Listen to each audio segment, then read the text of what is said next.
Assalamualaikum warahmatullahi wabarakatuh. Waalaikumsalam warahmatullahi wabarakatuh. Apa kabar anak-anak? Baik. Untuk mengawali kegiatan belajar mengajar pada pagi hari ini, marilah kita bersama-sama mengucapkan basmalah. Mudah-mudahan apa yang kita kerjakan pagi hari ini diridhoi Tuhan Yang Maha Kuasa. Oke. Pengertian toharoh. Kata toharoh berasal dari bahasa Arab yang berarti bersuci atau kebersihan. Sedangkan menurut istilah dimaksud mensucikan diri. Mensucikan diri, badan, pakaian dan lain dari najis, hadas agar menjalankan ibadah serta menghilangkan kotoran sehingga diperoleh kemaslahatan. Itu yang disebut dengan toharoh. Toharoh secara garis besar itu ada 3 hal. Yang pertama bersuci dari hadas, bersuci dari najis. Yang ketiga bersuci dari kotoran. Itulah toharoh. Macam-macam sekarang alat untuk toharoh ataupun alat untuk bersuci. Yang pertama kita menggunakan debu. Debu tersebut sudah betul-betul kita yakinkan debu tersebut suci, maka bisa gunakan untuk toharoh, untuk bersuci, baik sebagai penggantinya wudhu maupun penggantinya mandi. Debu itu bisa. Yang kedua batu. Batu di sini dapat digunakan untuk toharoh dalam hal sesuci, tidak dalam hal menghilangkan hadas, untuk menghilangkan najis saja. Itu batu. Yang ketiga air. Air ini dapat digunakan untuk menghilangkan hadas maupun najis. Selanjutnya pembagian air. Karena air itu jenisnya sangat banyak, perlu kita ketahui ada beberapa jenis air. Yang pertama, air itu suci dan mensucikan, disebut tohir mutohir, air yang suci dan mensucikan. Air yang suci dan mensucikan itu dibagi menjadi beberapa jenis. Yang pertama, air hujan, air sungai, air laut, air dari mata air sumber, ya. Bisa jadi air sumur. Selanjutnya air salju. Yang terakhir air embun. Yang biasa kita gunakan untuk air sumur. Itu banyak di lingkungan kita. Selanjutnya ada air yang tidak dapat digunakan untuk bersuci. Air itu tidak dapat digunakan untuk bersuci, yaitu air yang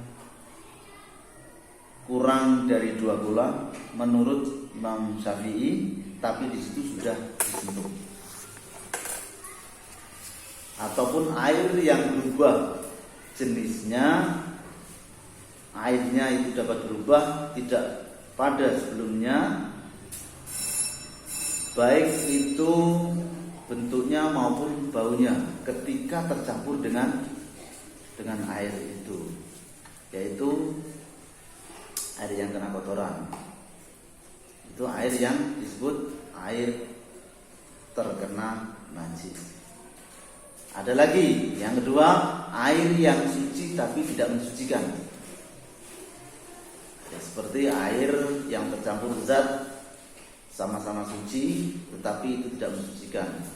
Air kopi dan air susu, bisa jadi es, teh ataupun apa. Yang selanjutnya, air itu makruh hukumnya digunakan untuk bersuci.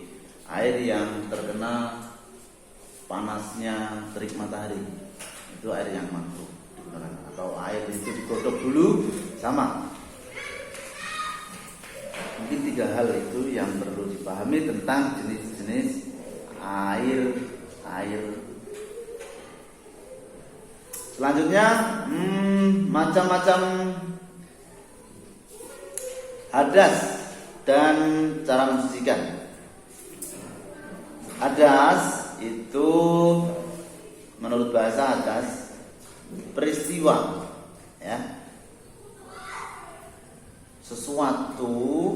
Kalau menurut syara adalah sesuatu yang menghalangi seseorang sah untuk melakukan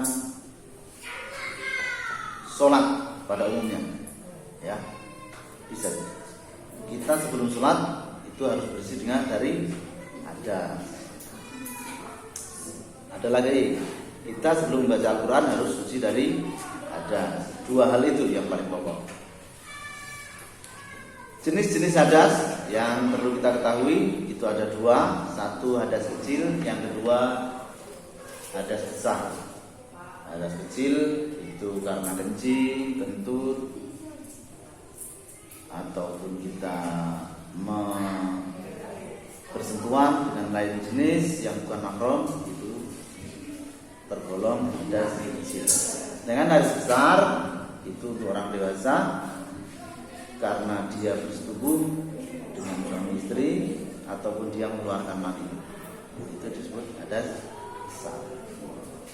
Itu secara rincian tentang hadas. Oke, selanjutnya ke macam-macam najis dan cara mensucikan, ya. Macam-macam hadis dan cara mensucikan.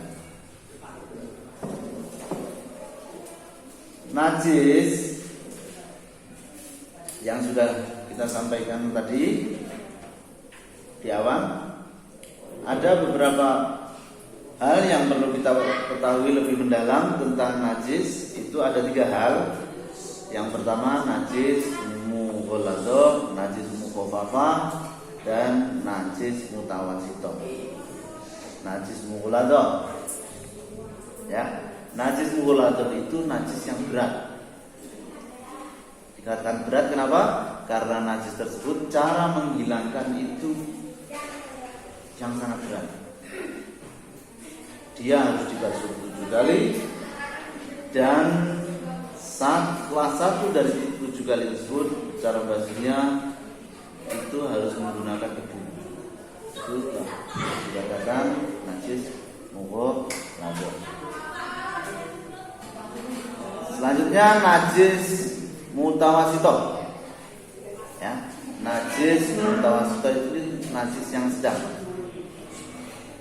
Najis sedang seperti kotoran ayam, kencing orang dewasa, kotoran sapi, seluruh kotoran itu, darah, nanah, itu masuk dalam kategori najis mutawassithah. Yang terakhir najis mukhaffafah. Najis mukhaffafah itu najis yang paling ringan. Di sini hanya air kencing dari bayi laki-laki yang belum makan apapun selain ASI. Itulah najis mukhaffafah. Satu hal, beberapa tambahan yang perlu kita ketahui tentang najis ainiyah. Najis ainiyah itu najis yang nyata ada sifat-sifatnya, zatnya, warnanya, rasanya, atau baunya. Cara mensucikan najis ini itu harus dibersihkan dengan air. Najisnya kita hilangkan. Setelah najis kita hilangkan, bentuk kotoran yang kita hilangkan, kita basuh dengan air 3 kali. Itu najis ainiyah, ya, sampai betul-betul hilang. Baunya sudah hilang, rasanya juga hilang, jenis bentuk najisnya juga hilang. Yang kedua, najis hukmiyah. Najis hukmiyah inilah disebut najis tinggal hukumnya saja. Apabila di situ ada najis di awalnya, setelah kita hilangkan secara syar'i sudah hilang, tapi di situ masih bau. Di situ disebut najis hukumnya. Dihilangkan tidak bisa, maka disitulah disebut najis hukumnya. Tinggal hukumnya saja. Coba dulu. Di pembagian najis itu ada yang disebut najis ainiyah. Maksudnya najis yang dikatakan ainiyah itu najis yang bagaimana, Pak? Oke, benar sekali. Pertanyaannya sangat bagus. Dikatakan najis itu ainiyah apabila najis tersebut sudah dihilangkan secara bentuk fisik, sudah dibasuh dengan air, akan tetapi di situ masih nampak dua hal, baik bau maupun rasa. Dalam titik najis itu masih terdapat dua hal tersebut, maka disitulah disebut najis ainiyah, najis yang tidak nampak di mata, itu disebut najis ainiyah. Itu mungkin itu anak-anak yang Bapak sampaikan.